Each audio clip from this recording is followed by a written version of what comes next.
அப்புறம் ஒரு ஆள் எப்படி தெரியுமா கேட்க ஃபோன் போட்டு காலையிலேருந்து என்னெல்லாம் பண்ணி எனக்கு கரெக்டாக சொல்லுங்களாம் வயிற்று குறைக்கலாம். முதலாளி என் சம்பளத்துல 100 ரூபா போட்டு கொடுத்தீங்கன்னா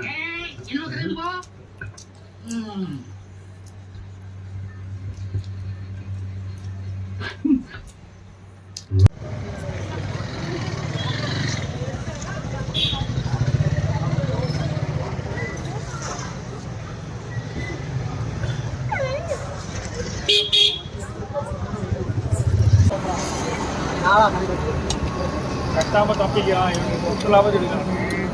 1000 5 ரூபா குடிக்கிட்டு ஆப்பு எப்படி